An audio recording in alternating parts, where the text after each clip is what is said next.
देखो, मन का जो विजुअलाइजेशन होता है ना, उसमें अदम्य शक्ति होती है। एक जो मूर्तिकार होता है, चित्रकार होता है, वो अगर कुछ बनाता है ना तो उसकी पेंटिंग बनती है, मूर्ति बनती है तो सब लोग तारीफ़ करने लगते हैं, क्या गजब की मूर्ति है। ठीक है।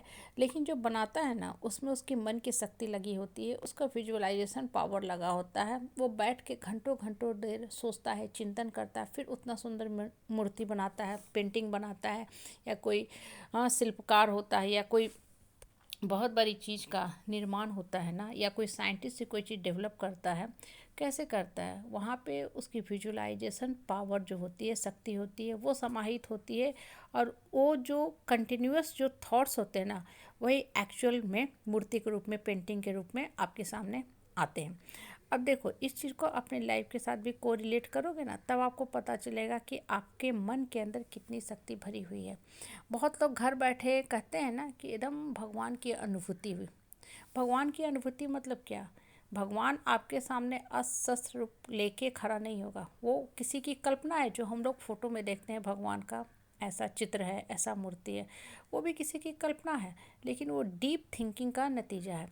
अगर आप भगवान से भावना से जुटे हैं, आपकी विजुअलाइजेशन पावर बहुत स्ट्रांग है, बहुत आप तन्मयता से भगवान में लगे हुए हो, सर्च कर रहे हो, तो आपको घर बैठे ये फील होगा कि हम वैष्णो देवी, अमरनाथ का दर्शन कर लिए।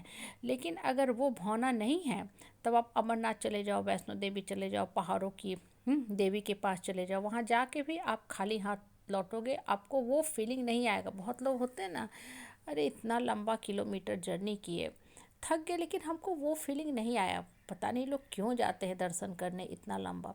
कारण क्या था कि मन में वैसी शक्ति नहीं थी। जब मन में वैसी शक्ति रहेगी ना, तो घर बैठे आपको भगवान मिल जाएगा। और मन में शक्ति नहीं रहेगी, कहीं भी चले जाओ आप अशांत रहोगे, क्योंकि आपका मन जो है ना, नकारात्मक सोच में लगा हुआ है। मन जो है पॉजिटिव थॉट्स में नहीं लगा हुआ है।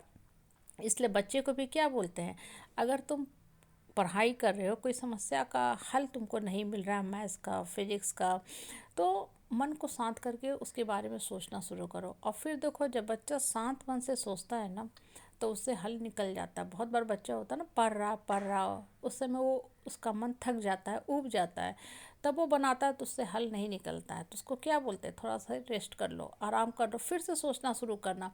मतलब फिर से वो विजुलाइज करना शुरू करता है, कटकुट करता है, बनाता है, फिर वो सही आंसर तक पहुंच जाता है। हमारे लाइफ में भी यही होता है।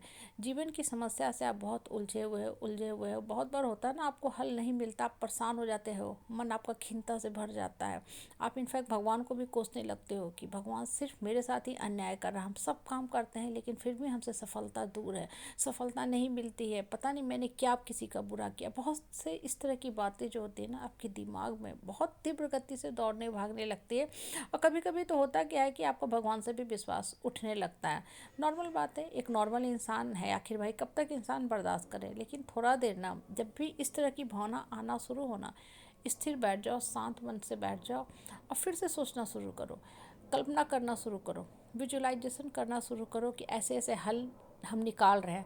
और कुछ समय के बाद आप अपने आप में फील करोगे कि आपका मन शांत हो जाएगा। मन के अंदर जो इतने सारे तरंगे दौड़ते भागते रहती हैं, खासकर निगेटिव तरंगे जो होती हैं, निगेटिव जो वेव्स थॉट्स होते हैं, वो बहुत तीव्र गति से चलने लगती है। उस समय आपका मन वास्तव में विचलित होने लगता है। आपका मन ऊबने लगता है कि अरे जीवन ही बेकार है।